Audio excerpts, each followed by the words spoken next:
इमरान खान 18 अगस्त को वजीर आजम का हल्फ उठाएंगे। असद कैसर स्पीकर कौमी असेंबली और चौधरी सरवर गवर्नर पंजाब होंगे। मौलाना फजलुर रहमान अपनी शिकस्त पर अदारों के खिलाफ बहुत आगे चले गए। अदारों के खिलाफ बयानात पर अपोजिशन में इख्तिलाफ। क्या मुत्तहिदा अपोजिशन तहरीक इंसाफ के लिए पार्लियामेंट में बड़ा चैलेंज बन सकेगी?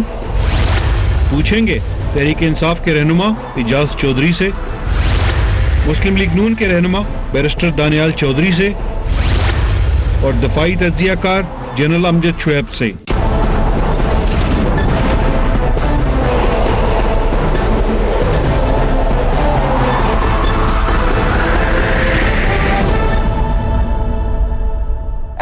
Welcome to the show. Tehreek Insaf हुकूमत साजी के लिए हतमी मरहले में दाखिल हो चुकी है। कौमी असेंबली में अरकान की हल्फबर्दारी 13 अगस्त को होगी, जबकि इमरान खान 18 अगस्त को वजीर आजम का हल्फ उठाने जा रहे हैं।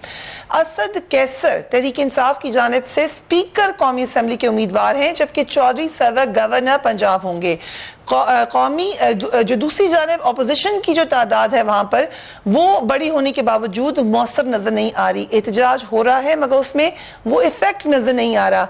अपोजिशन के अंदर भी इख्तलाफात सामने आना शुरू हो गए। इदारों के खिलाफ बयानात और जो हमने कल आपको दिखाया भी था, खासतौर पर मौलाना फजलुर रहमान ने जो कहा, फिर उसको एंडोर्स किया शहबाज शरीफ साहब ने। इतलात ये आ रही हैं कि बिलावल भुट्टो साहब इस बात में शामिल होने के लिए तैयार नहीं है। उन्होंने ये भी कहा है कि वो अपोजिशन के साथ मिलकर एहतजाज जरूर करेंगे मगर किसी इदारे पर या इदारों के ऊपर डायरेक्ट अटैक को पसंद नहीं करेंगे। मौलाना फजलुर रहमान जो कि अपनी दोनों सीटें हार चुके हैं, वो एहतजाज से बढ़कर अब कुछ इस किस्म की स्टेटमेंट्स दें जो कि एक मैंने कहा था पर्सनली मैं भी उसको कंडेम करती हूँ। 14 अगस्त के तनासुर में किसी भी तरीके से मुनासिब स्टेटमेंट्स नहीं है। लेट्स वॉच मौलाना फजलुर रहमान। जो कुव्वतें ये समझती हैं कि सब कुछ हमारे हाथ में है, हम उनको बता देना चाहते हैं कि आपके हाथ में कुछ नहीं है और जो है अवाम के हाथ में होगा। मुत्तहिदा मजलिस अमल मुत्तफ़क़ा तौर पर इन इंतखाबात के नताइज को मुकम्मल तौर पर मुस्तरद करती है और इस इंतखाब को सिरे से इंतखाबात तस्लीम नहीं करती। और देखेंगे कि ऐवान ये लोग किस तरह चलाते हैं। हम इन लोगों को ऐवान में दाखिल भी नहीं होने देंगे। मैं पाकिस्तानी फौज को पैगाम देना चाहता हूँ कि अगर आप पाकिस्तान की फौज रहना चाहते हैं, अगर आप पाकिस्तान के अवाम की फौज रहना चाहते हैं, तो फिर ये तौर तरीके वतीरे तब्दील कर दो। I'll start with you, general साहब। मुसलसल जो अब इल्जामात हैं, मौलाना साहब तो 2 कदम आगे जाके अटैक कर रहे हैं, लेकिन बाकी लोग भी इल्जाम लगा रहे हैं फौज के ऊपर या जुडिशरी के ऊपर इलेक्शन के हवाले से। बिस्मिल्लाहिर्रहमानिर्रहीम। देखिए बात यह है कि अगर कोई रिगिंग हुई है, मेरे अंदाजे के मुताबिक वो पीटीआई के अगेंस्ट हुई है। ठीक, अगेंस्ट हुई है। अगेंस्ट हुई है। वोट आपको कहीं कचरा कुंडी से मिलते हैं, कहीं आपको किसी मैदान से मिलते हैं। क्या अगर किसी ने जेन्युइनली रिगिंग की है तो उसको कचरा कुंडी में जाके जलाने की जरूरत है वोट्स की? ठीक, तो घर में चूल्हे में जला सकता है। बिल्कुल। ये एक अटेम्प्ट है उस इलेक्शन को कंट्रोवर्शियल करने की कि वोट चोरी किए और फिर लाके 2 इधर फेंक दिए, 4 उधर फेंक दिए और आप कहना शुरू कर दें देखें जी ये तो वोट हर तरफ आपको मिल रहे हैं। एग्जैक्टली इसी तरीके से वोट 2013 में भी मिल रहे थे, उधर भी उसको भी मिले। कह रहे थे कि ये कोई ना कोई एलिमेंट्स होते हैं ना जो हार रहे होते हैं, वो ये हरकतें करने की कोशिश करते हैं। दूसरी तरफ ये है कि अगर कोई सपोर्ट कर रहा था आर्मी या कोई अदारा, तो वो फिर इनको 150-200 सीटें क्यों न लेके दी उसने? ठीक, क्या ये उसको ये उसका अंजाम होना चाहिए था कि जहां पीटीआई जो है वो एक आदमी से मिन्नत समादत करके तो उससे ये हुकूमत बनाने का उनके लिए एक मुसीबत हमने खड़ी कर दी अगर किया तो ठीक। तो नेचुरली अगर किसी ने करना था तो वो इस तरह करता कि इनको कम से कम हुकूमत तो स्ट्रेट हाथ में कंप्रोमाइज करने का ये कहना कि ये इदारे नहीं मुल्क चला सकते, मुल्क हमने चलाना है। 13 साल बाद मैं पार्लियामेंट लॉज से बाहर किया जा रहा हूँ, ये जमहूरी बयान आता है। जमहूरी नहीं, मौलाना असल में मैं समझता हूँ सठिया गया, पागल हो चुका है। उसकी वजह यह है उसकी वजह यह है कि मौलाना को पहली दफा रोजगार पे लात पड़ती हुई नजर आई है। वो हर दफा हर हुकूमत में घुसे रहे हैं और ये चीज जो है उनके आसाब को शल कर गई है कि वो वो जो हमारी वज़रा की एनक्लेव है वहाँ से वो बाहर निकलें। पार्लियामेंट में बैठे वो एक एक को ब्लैकमेल करते थे, जो जी चाहता था करते थे, कभी इसके छेड़ कभी उसको। हुकूमत के साथ वो सौदेबाजी करके आते रहे। डेमोक्रेसी तो ये थी कि आप हार भी सकते हैं, जीत भी सकते हैं, लेकिन हार गए तो फिर किसी के पास गारंटी है? मुल्क को आप हारें और आप अदारों को बेतौकीर करें, आप अपने मुल्क के खिलाफ बोलना शुरू कर दें, ये तो बड़ी, मैं समझता हूं कि मौलाना ने हकीकतन किया क्या है। लेकिन क्या अपना चेहरा, जो चेहरा जिसके ऊपर पहले दाग हैं, कोई इनको डीजल कहता है, कोई कुछ कहता था, बड़े सारे थे दाग, लेकिन आज वो इतना दागदार उन्होंने कर लिया अपने चेहरे को, ये चीज बोल के अपने असल अंदर से दिखा के अपना। मैं समझता हूं इससे ना उनको फायदा, ना मुल्क को फायदा, ना कुछ। जो है इसका अंजाम क्या होगा मैं आपको बताऊं। मौलाना ने बड़ी कोशिश की कि पार्लियामेंट का बाइकआउट किया जाए, ठीक, दूसरी पार्टीज नहीं मानी, ना लिया जाए, तो मौलाना अब चीख रहे हैं। अब जब पार्लियामेंट चलेगी, आगे होगा, और अगर पार्लियामेंट कहती है जी हमने कमीशन बनाना है, कमीशन बन जाता है, तो मौलाना की सियासत किधर जाएगी फिर? ठीक है, सो पर्सनल स्टेक है जिसपे वो मुल्क को क्वेश्चन करें। और इजाज चौधरी साहब, ऑन अ लाइटर नोट, अभी जनरल साहब ने कहा कि अगर चीटिंग हो ही रही थी तो फिर सीट्स दिलाते, हम कह सकते हैं आपको भी जिता देते, फिर सिर्फ 6000 वोट डिफरेंस है नेशनल असेंबली से। सो आप शिकवा क्यों नहीं करे धांधली का? हर हारने वाला शिकवा कर रहा है यहाँ पर। देखिए, मैं आपसे अर्ज करता हूँ, मैंने आपको प्रोग्राम शुरू होने से पहले अब ज़रा एक लतीफ़ अंदाज में बता दिया कि यहाँ पर वजह क्या हुई है, और इसके अलावा कोई वजह नहीं हो सकती थी। इंतखाब तकरीबन मेरे गिरफ्त में था, लेकिन आखिरी 2 रोज़ के अंदर वो समझ लीजिए कि नताइज की तब्दीली की वजह जो मैंने आपको बताई है वही हुई है।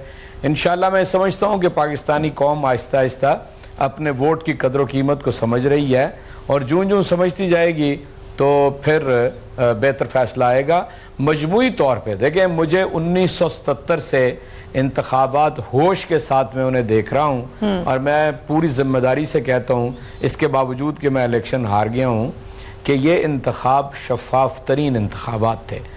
उसकी यानी एक दलील ये भी है कि इन्होंने बहुत फायरी स्पीचेस कर करके ये जो अलायंस बना था, कोशिश की कि लोगों को उभारा जाए, उठाया जाए, और ये कहा कि पहले मरहले में सिर्फ मेंबरान असेंबली जो मुंतखब हो गए हैं या वो टिकट होल्डर आएंगे, लेकिन अनफॉर्चुनेटली न टिकट होल्डर आए, ना वहाँ पर MNA MPA आए जो एहतजाज हुआ। वहाँ पर मौलाना फजलुर रहमान साहब की बौखलाहट, बदनीयती और जो बदफितरती है वो सर चढ़ के बोल रही थी। और मैं एक सवाल करना चाहता हूँ, MMA के अंदर जमात इस्लामी में है, मैं बहुत बड़ा अरसा उसके अंदर गुजारा है, क्या सिराजुल हक साहब फजलुर रहमान के इन ख्यालात को इंडोर्स करते हैं? जो फ़ौज के बारे में हर्जा सराई की, जो पाकिस्तान के यौम आज़ादी के हवाले से उन्होंने बात की, ये बड़ा काबिल गौर है। और मैं बिलावल भुट्टो को आज कहता हूँ कि उसने एक पाकिस्तानी होने का सबूत दिया है, और उसने अपने आप को इन सारी ज़ुबान बयान से अपने आप को अलग करार दे लिया है। और मैं यानी अंदाज़ा करें कि 13 बरस एक शख्स हुकूमत की मराहत हासिल करता रहा और हुकूमत की कुर्सी के ऊपर बैठा रहा, उसे कोई कभी कोई बात याद नहीं आई, और यूं ही एक इंतखाब हारा और उसने पाक फौज के बारे में क्या कहा, यानी वो पाक फौज के जो 15-20 साल से सिर्फ जाने कुर्बान कर रही है, सिर्फ जाने कुर्बान कर रही है, उसके बारे में भी उसकी यही राय है। और पाक फौज से बात बढ़ गई है, सिर्फ पाक फौज को नहीं कहा, उन्होंने पाकिस्तान के नेशनल डे को क्वेश्चन किया है, उन्होंने पाकिस्तान की इंडिपेंडेंस को क्वेश्चन किया है, उन्होंने कहा हम 14 अगस्त मनाएंगे, उन्होंने हमारे सिंबॉलिक डे को निगेट किया है, उन्होंने कहा ये यौम जिद्दोजहद आज़ादी के तौर पे मनाएंगे। चुनाचे टोटल कॉन्सेप्ट उनकी गुफ्तगू था। एक कोई, मैं माफ कीजिएगा, जनरल साहब ने बिल्कुल ठीक अल्फाज उनके बारे में इस्तेमाल किए हैं, मैं आपकी वजह से उसे दोहरा नहीं रहा। ये तो बिल्कुल एक फातिरुल अक्ल आदमी इस तरह की बात कर सकता है। कोई पाकिस्तानी जीते या हारे, पाकिस्तान के उस, यानी हम तो ये समझते हैं कि पाकिस्तान हमारे ईमान का हिस्सा है, हमारा इश्क है, हमारी जिंदगी है। अगर मुझे इजाजत दें, आप ये कहते हैं तो पता नहीं क्या दानियल चौधरी साहब, जीते या हारे करते रहे, मुल्क तो हमारा ही है। मौलाना फजलुर रहमान की जो स्टेटमेंट है उसमें किस हद तक नून लीग साथ है? कल former defence minister Khurram Dastgir साहब ने भी कुछ कहा। I want to listen to that, let's watch him. जी बिल्कुल। हमें पाकिस्तान तरीके इंसाफ से कोई शिकायत नहीं है, क्योंकि पुतलियों से क्या शिकायत करनी। ये तो रक्स करेंगी रात के रात, और जब खलके खुदा उठेगी तो तमाशा खत्म हो जाएगा। हमें तो जो दुख है और जो गुस्सा है और जो एहतजाज हम कर रहे हैं वो यही है कि पाकिस्तान के तमाम इदारों ने मिलकर मुस्लिम लीग नून से और दूसरी पार्टियों से ये इलेक्शन छीना है और एक मुनज़्ज़म तरीके से पूरे मुल्क में अमल करके ये इलेक्शन पीटीआई के हवाले किया है। दानियाल साहब, जीते हारे इसी मुल्क में हर इलेक्शन के ऊपर सवालात उठते रहे। जब आपने गवर्नमेंट बनाई उस वक्त भी उठे। क्या should you question Pakistan, should you question 14 अगस्त जिससे हमारा फजल रहमान ने कहा? पहले तो बिस्मिल्लाहिर्रहमानिर्रहीम, पहले मैं अपने पीटीआई वालों का एक जवाब दे दूं कि दे सेड कि भाई कि कल हमारा जो हमारी पार्टी ने कॉल दिया था एहतजाज का, उसमें हमारे मेंबर्स नहीं आए थे। मैं एक बड़ा कैटेगोरिकल एक चीज़ बताना चाहता हूँ।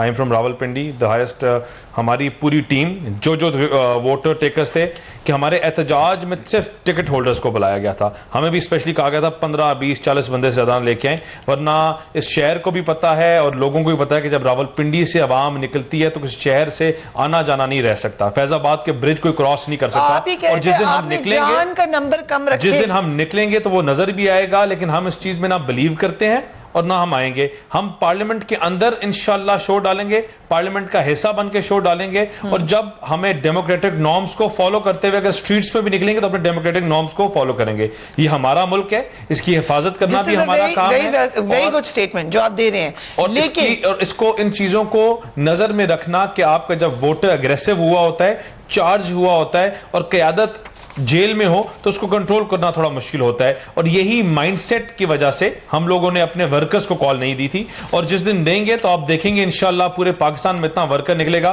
कोई और चीज नजर नहीं आएगी। आपकी डिमांड क्या है? देखिए, हमारी एक हमारा कोई किसी हमारे हम ना पीपीपी से शादी है हमारी, ना मौलाना से है हमारी, ना हम उनके साथ गवर्नमेंट बना रहे हैं। हमारा एक पॉइंट एजेंडा है, उनका अपना दिमाग है, पीपल्स पार्टी का अपना मौकफ है, हमारा अपना मौकफ है।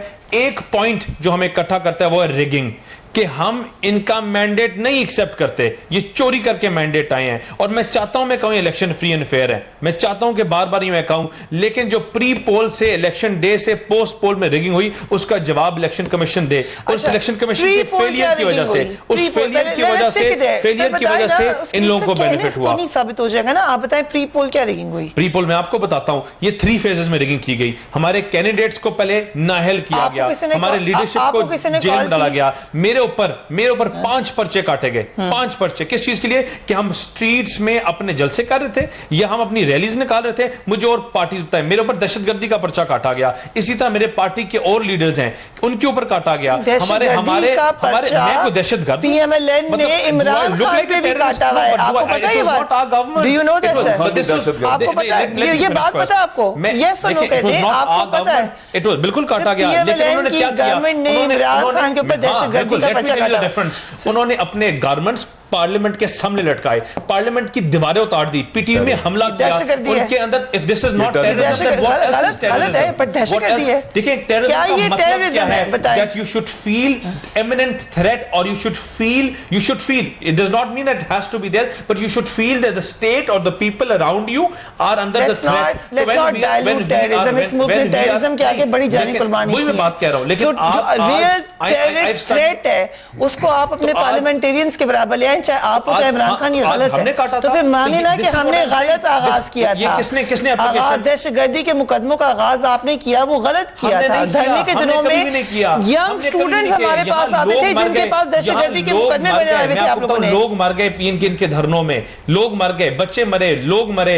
शेलिंग में, लेकिन फिर भी गवर्नमेंट ने इनिशिएट नहीं किया। कोर्ट के ऑर्डर्स के बाद दफे डाले गए। हमारे ऊपर जो पर्चे किए गए थे वो इनिशिएट किसने किए थे? इलेक्शन कमीशन ने। इलेक्शन कमीशन ने एप्लीकेशन दी, और election commission is the one responsible. And the one thing we keep on nagging and we will keep on hammering is that election commission should resign. उसका जो head है उसको resign करना चाहिए। Okay, so this is the one point agenda हो और उसका benefit this is the one point agenda। 14 अगस्त को ना मानने वाली बात से आप मुत्तफिक नहीं है? नहीं, कौन पाकिस्तानी ना हो सकता है जी? This is my country and I would not dare let anyone say it in front of me. Okay, you condemn जो मौलाना फजल रहमान ने कहा? I condemn and I condemn it with the highest voice I can. Okay, we'll take a break here. बहुत condemned. We'll take a break. 1 point agenda है दानियाल साहब कह रहे हैं, और वो ये है कि इलेक्शन कमीशन के खिलाफ एक्शन लिया जाए. After break keep watching tonight fair.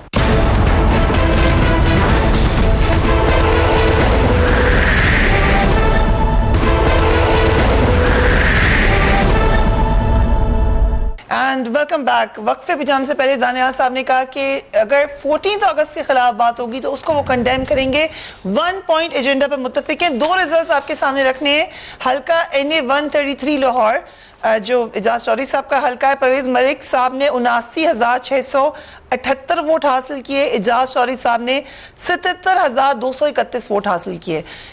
Ejaz Chaudhary साहब जानते हैं, इनके हल्के में हम गए, वहां पे रिपोर्टर्स से हमने बात की. ये हमें कहा गया था कि मुकाबला बड़ा सख्त है. कैंपेन अच्छी है एजाज चौधरी साहब की, मगर परवेज मलिक साहब बहुत पुराने लाहौर के कैंडिडेट हैं, सो मुकाबला सख्त है. और वो हमने देखा 6,000 का डिफरेंस यहां पर आया. हल्का NA 62 रावलपिंडी, शेख रशीद अहमद अवामी मुस्लिम लीग नून के 1,17,719 वोट हासिल किए. बैरिस्टर दानियल चौधरी जो यहाँ पर मौजूद हैं, मुस्लिम लीग नून के 91,312 वोट हासिल किए. So relatively newer face as compare to Sheikh Rashid. Sheikh Rashid को PTI की support. Again I will say कि हमारे रिपोर्टर और हम लोग इस हल्के में गए तो यही एक्सपेक्ट किया जाता था कि शेख रशीद साहब इधर से जीतेंगे, मगर बहुत वोट लिए दानियल चौधरी साहब ने. जनरल साहब, जो एक आम तासुर है, और ये personally based on my research, Karachi में मुख्तलिफ जगहों से हम मुसलसल प्रोग्राम्स कर रहे थे, अपने ब्यूरो हेड्स हमारे प्रोग्राम करे थे, मोर और लेस वही नतीजा नजर आया जो उस वक्त नजर आ रहा था. सो ये चीज बिल्कुल रिफ्लेक्ट, गलत भी हो सकता है, कई दफा अंदाजा गलत हो सकते हैं, लेकिन इस दफा ये लगा. इलेक्शन से पहले आपके प्रोग्राम्स में मैं आया, उसके अलावा मैंने और कई प्रोग्राम्स जहां पे किए. मुख्तलिफ रिपोर्टर्स या मुख्तलिफ जो असेसमेंट देने वाले लोग प्रोग्राम में वो जिनको लेते थे, उनके असेसमेंट से 19-20 फर्क आया है. ठीक. आपके ही प्रोग्राम में बैठ के मैंने ये कहा था कि लाहौर से 10 सीटें कम से कम. आपने सेंट्रल पंजाब भी कहा था कि नून लीग का स्ट्रॉन्ग गढ़ है, ये जीतेगी. यहाँ पे जो जी चाहे PTI करती रहे, ठीक, ये नहीं हिलेगा. यहाँ से गुजरांवाला, फैसलाबाद, बिल्कुल कहा था आपने. मेरी असेसमेंट थी, I belong to Lahore, so I know the people. मुझे पता है कि वहां पे आप लाख कहें कि जी ये करप्ट है, ये ऐसे है, वैसे है, मान लेंगे, सब कुछ जानते हैं, लेकिन फिर भी कहेंगे वोट इधर देना है. तो वो एक माइंडसेट ऐसा है प्रिवेल करता कि आप उसको चेंज नहीं कर सकते. सो आई सेड, इसी तरह ये एक असेसमेंट थी कि जो PTI है ये 115 से लेके 125 तक की सीटें ले सकती है मुल्क. ठीक. वो 115-16 के करीब उनकी आ गई जो असेसमेंट के मुताबिक थी. मेरा अपना अंदाजा है कि 3 फैक्टर्स थे जिनकी वजह से ये रिजल्ट कुछ इस तरह के आए. पहला तो सेंट्रल पंजाब का, मैंने जैसे माइंडसेट का कहा. सिंध में इंटीरियर PTI, ये जो PPP है, ये धांधली भी करती है, हर तरह का काम करती है. वहां पे माइंडसेट भी है भुट्टो का. ये चीजें मिलू के उनको, लेकिन आप देखें कि उनको पहले से ज्यादा सीटें मिली हैं. उसकी वजह यह है कि कुछ लूज कर गई है हमारी MQM, वो कुछ ऐसा आया. लिहाजा मैं अज्यूम कर सकता हूं कि PPP ने वहां भी धांधली भी की होगी, हर तरह का काम किया होगा, क्योंकि वो सिंध नहीं छोड़ना चाहते. लेकिन जो प्रेडोमिनेंट फैक्टर, मैंने कराची में इधर उधर लोगों को बहुत पूछा कि आप किसको वोट देने, जब बात होती थी तो किसी ने कहा कि जी इमरान खान को. तो मैं उनसे सवाल पूछता था कि क्यों इमरान खान को, तो जवाब ये होता था कि जी देखें, हमने PPP को भी आजमा लिया 3 दफा, हमने नून लीग को भी आजमा लिया, अब किसी और को भी. I think through out Pakistan में इमरान खान को ये फैक्टर काम आया है कि लेट्स ट्राई, हम कोई मिरेकल्स नहीं उससे तवक्को करते, लेकिन चलें, लेट अस गिव इट. ये मैंने बहुत लोगों से सुना. एक ये था, कुछ लोग जो हैं वो दोनों पार्टियों के बारे में ये कहते थे कि जी ये पार्टियां हैं ही नहीं, ये तो प्राइवेट लिमिटेड कंपनियां 2 खानदानों की. ये भी कि जी ये होस्टेज हैं उन माफिया के, जो जिनका नाम, एक का नाम जरदारी है, दूसरे का नाम नवाज शरीफ है. उनके पास ये गिरवी हैं, ये लोग हिलते ही नहीं. उनका वो स्याह सफेद कर जाए, खा जाए, पी जाए, जो मर्जी कर जाए, ये लोग जो है अपने आंखें और कान बंद करके उनके पीछे चल पड़ते. इट्स नॉट दैट सरप्राइजिंग जितना लगा. Again what is surprising is कि PMLN यकीनन शदीद मसाइल में घिरी हुई थी. आप देख सकते हैं कि उसका वोट बैंक बड़ी हद तक इंटैक्ट रहा है. जहां पर हारे भी हैं वहां पे वोट्स बड़ी तादाद में लिए हैं. सो ये भी आपको इस इलेक्शन में नजर आ रहा है. एजाज चौधरी साहब, क्योंकि नवाज शरीफ साहब जेल में हैं, मरीम नवाज साहिबा जेल में हैं, उसका यकीनन नुकसान तो हुआ PMLN को, लेकिन अब आगे कितना नुकसान होगा? NRO की खबरें आ रही हैं. क्या आपकी हुकूमत के दौरान हम कोई NRO देख सकते हैं नवाज शरीफ साहब की और आपके दरमियान? फ्रिया, मेरा नहीं ख्याल कि कोई NRO तहरीक इंसाफ की हुकूमत के होते हुए हो सकेगा। और जिन्हें आप नाम ले रही हैं बड़े इज्जत से, वो सारे अदालत के ज़रिए मुजरिम हैं और उन्होंने कौम के साथ जुर्म किया है, किसी इंडिविजुअल के साथ नहीं किया, पूरी कौम के साथ किया है। और मैं इस बात को इम्प्लीमेंट करना चाहता हूँ with true letter and spirit. Jail manual के मुताबिक उनके साथ जो कैदियों वाला सलूक किया जाना चाहिए। ये जो मरात याफ्ता तबका है, यही हमारे मुल्क का अलमिया रहा है हमेशा कि ये चाहे जेल से बाहर हों तब भी कानून इनके ऊपर हावी नहीं होता, जेल के अंदर हों तब भी कानून इनके ऊपर हावी नहीं होता। तो ये मेरा पहला तारुफ है दानियाल चौधरी साहब से। मैं इनसे अर्ज करूंगा कि शम्मा तुझ पे रात जो भारी है, इस तरह हमने तमाम उम्र गुजारी है। इस तरह हमने कहा ना तो कहीं पे कपड़े लटकाए थे, ना हम टीवी के ऊपर गए थे, ऐसा नहीं था। और ये भी मैंने बता दूं कि गुज़िश्ता इंतखाबात 11 मई 2013 को हुए थे और पहला जलसा धांधली के खिलाफ हमने 1 साल के बाद 11 मई 2014 को किया था। और 1 साल पूरा हम हुकूमत से ये कहते रहे थे पार्लियामेंट के अंदर बैठ के और पार्लियामेंट के बाहर रह के कि खुदा के लिए वोट की सैंक्टिटी का मसला है। चौधरी साहब, अगर दानियाल चौधरी साहब यहाँ पे साहब ने कहा कि वहाँ पे मैंने खुद इंटरव्यूज किया उस जमाने में, एक बात आज़म यूनिवर्सिटी के स्टूडेंट्स, दीगर लोग गुजारिश कर लेने दें, जो ये जोम है ना कि कारकुनान इनकी काल की एक बात जो ये जोम है ना कि इनको कारकुनान निकलेंगे, कारकुनान अगर निकलने होते तो राना सनाउल्लाह ने यह कहा कि नवाज शरीफ के इस्तकबाल के लिए जाना हज से बड़ा काम है, कारकुनान तब भी नहीं निकले। ये कतई तौर पे ये सारे खून देने वाले नहीं है, ये दूध पीने वाले मजनू हैं। ये 35 साल से इस मुल्क के ऊपर हुक्मरानी करके जोंकों की तरह इसका खून चूस के इनके बड़े जेल में चले गए हैं और बाकी उसी रास्ते के ऊपर जाएंगे, बचेगा इनमें से कोई भी नहीं। Right. We'll take a break. Keep watching Tonight Fair.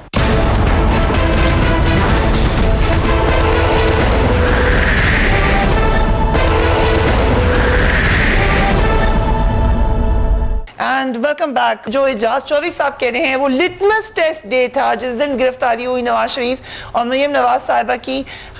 मेरे सामने हुई ये गिरफ्तारी, यकीनन वो इंतजार कर रहे थे, उनका ख्याल था कि बहुत ज्यादा तादाद में लोग होंगे। उसके ऊपर बहुत बहस हो चुकी है, इंटरनली पीएमएलएन के अंदर भी हो रही है कि क्या शहबाज शरीफ साहब की लीडरशिप इस वक्त एक बिल्कुल स्टार्क कंट्रास्ट में है नवाज शरीफ साहब की पॉलिसी से। कल खुर्रम दस्तगीर साहब ने क्या कहा, लेट्स वॉच इट।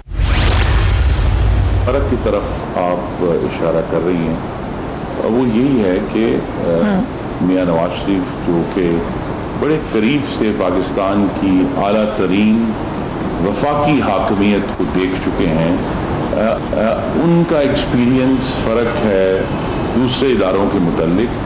जो कि शहबाज शरीफ साहब अगर तो उससे आगाह तो ज़रूर है, लेकिन उन्होंने बराह रास्त उसका तजर्बा नहीं किया।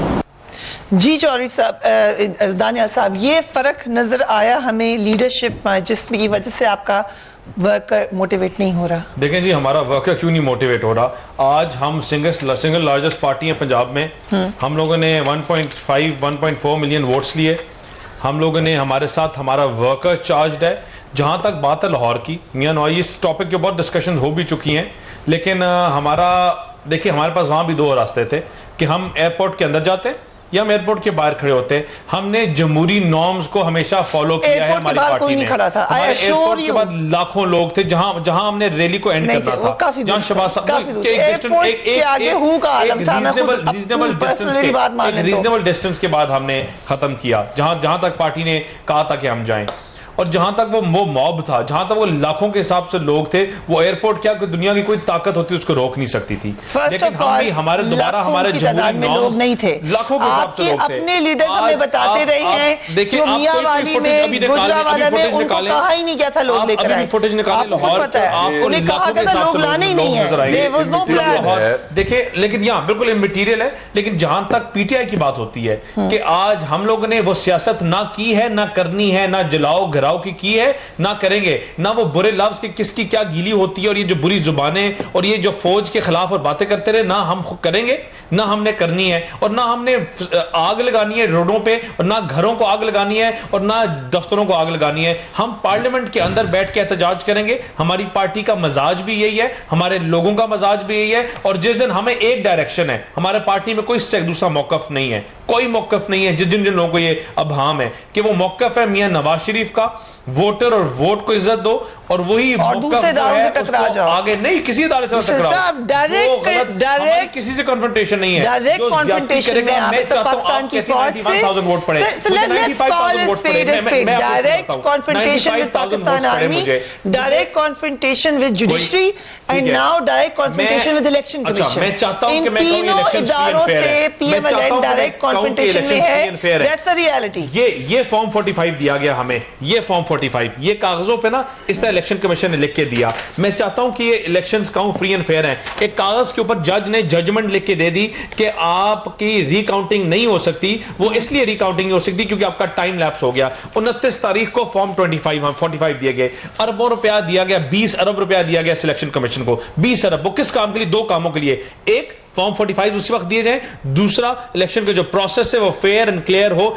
दोनों काम रिटर्निंग ऑफिसर्स फेल हुए। ये किसकी गलती है? ये सिलेक्शन कमीशन की है। और जहां तक ये बात करते हैं एहतसाब की, तो let's why do we forget there इनके अपने जो एहतसाब कमीशन क्या किए इन्होंने। आज अलीम खान जो प्ली बार्गेन करके बैठे हुए हैं, आज ये आजाद उम्मीदवारों को जहाजों में फसलों के नीचे से उठा रहे थे, पौधे उठाते थे, गमले उसके नीचे को आजाद मिलता था, उसको भी जहाजों में डाल के लेके जाते थे। वो कौन कैंडिडेट लेके जाता था? वो कैंडिडेट, एक सेकंड लेट मी फिनिश, वो कैंडिडेट कौन लेके जाता था? जो खुद सुप्रीम कोर्ट से उसको करप्शन के चार्जेस में फारिग हुआ है। Okay, let General Saab come in now. If you want to call spade a spade, then let's call it. This is how you call it when the corrupt people are leading their party right now. आज जो जिन्होंने KPK में जिसको नामजद किया, वो उनके वो नशे की कोई चीजें बेचते हुए टीवी में कल से चल रहा है कि कोई ड्रग्स के केस उनके ऊपर बना हुआ था। नहीं, आप कंफ्यूज करें, वो पंजाब के लिए जिनका नाम आ रहा है उन पे केस है, जिनका केपीके में नाम है, ये तो स्पेड है इनका, और ये इनकी शफाफियत है। ओके, बात यह है कि जो जैसे दानियाल जो पेपर दिखा रहे हैं, ये फॉर्म 45 वगैरह का किस्सा, जो उसमें शिकायत हैं वो तो लाजमन एड्रेस होनी चाहिए। उसके लिए जैसे अब ये कह रहे हैं कि कमीशन बने या जो भी, मेरा ख्याल पार्लियामेंट में ये लोग जब बैठेंगे तो कोई फैसला कर लेंगे कि कैसे करना है, क्योंकि पीटीआई मेरा ख्याल इसमें रुकावट नहीं बन रही। ठीक। अब चीज ये है कि मियां साहब का अगर आप कॉन्डक्ट देख लें, मैं आज की बात नहीं कर रहा, जब कभी देख लें, वो किसी न किसी के खिलाफ साजिश में मसरूफ रहे हैं। उनका पिछला दौर था, उन्होंने प्रेसिडेंट की छुट्टी कराई, चीफ जस्टिस की छुट्टी कराई, एक चीफ अवामी स्टाफ की छुट्टी कराई, फिर अमीरुल मोमिनीन बनने के लिए आपने किस्सा खोल दिया और वो शरीयत बिल लेके आ गए। एक इतनी चेकर्ड किस्म की उनकी लीडरशिप रही है। और अब जब आके मुकदमा बना तो उन्होंने कह दिया कि जी अगर मेरे असासों में और मेरी आमदन में फर्क है तो आपको क्या। ठीक, ये माइंडसेट है कि आप अपने आप को किसी कानून का ताबे समझते ही नहीं है। में आपको दूसरे इदारों के साथ मिलकर आपका इख्तिलाफ बनता तब है कि जब आप अपने आप को समझते हैं कि आप हर कानून, हर चेक सिस्टम से आप बालातर हैं, तो आपका इख्तिलाफ राय आ जाता है। ओके, नाउ अगर हम एक जल्दी से क्विक नजर चैलेंजेस पे डाल लें। पीएमएलएन की हुकूमत थी पिछली, इस वक्त पीटीआई को नजर क्या आ रहा है? बरतानवी अखबार फाइनेंशियल टाइम्स ने जो सबसे बड़ा इस वक्त क्राइसिस है, इकोनॉमिक क्राइसिस, उसके हवाले से ये लिखा है कि पाकिस्तान ज़र मुबादला के ज़खायर बढ़ाने के लिए इस्लामी तरक्याती बैंक से 4 अरब डॉलर कर्ज लेने का इरादा रखता है। फाइनेंशियल टाइम्स ने पाकिस्तानी हुकाम के हवाले से दावा किया कि जद्दा बेस्ट बैंक पाकिस्तानी हुकूमत की बाज़ाब्ता दरख्वास्त को कबूल करते हुए कर्जा देने पर आमादा हो गया है, जिसके लिए कागजी कार्रवाई शुरू कर दी गई है। एजाज चौधरी साहब, कर्जे से आगाज करें फिर मामला हल करने के लिए, ये सही खबर है? इससे पहले कि मैं इस बात का आपकी जवाब दूं, पहली बात तो ये समझ लें कि ओरिजिनली जिस दिन इंतखाब का नतीजा आया तो ऐसा लग रहा था कि तहरीक इंसाफ बमुकाबला बाकी सियासी जमातें, उनकी सीटें कुछ ज्यादा ही हैं। चुनांचे मुझे ये समझ नहीं आती कि जो जीत गए उनकी भी, वो भी धांधली का शोर मचा रहे हैं। और अभी कहा गया आपके सामने कि पंजाब के अंदर लार्जेस्ट पार्टी जो है वो पीएमएलएन है, तो वो भी मेरा ख्याल है धांधली के नतीजे में ही आ गए। इसलिए इनका ये बोगस जो मौकफ है ना, ये कोई बाय नहीं करेगा, लोग इसको नहीं मान रहे, इसलिए इनको दुश्वारी और मसाइल हैं। और मैं समझता हूं अगर 13 जुलाई को लाखों लोग शहबाज शरीफ साहब लेकर गए थे तो इसका मतलब है कि इनकी किताब के अंदर जो सैकड़ों होते हैं वो लाखों होते हैं, लाखों फिर अरबों होंगे। ये जरा उसको अच्छी तरह क्लिप को देख लेने अंदाजा हो जाएगा। धर्मपुरा से ये आगे नहीं गए थे, धर्मपुरा से एयरपोर्ट तकरीबन 8 किलोमीटर है। ठीक, अच्छा, उसके बाद आपने ये बात की है। मैं आपको, ये जो हमारे वजीर खारजा हैं, उन्होंने आप निगरान हुकूमत के, उन्होंने अपने एक इंटरव्यू में आपको बताया कि हुकूमत जाने से पहले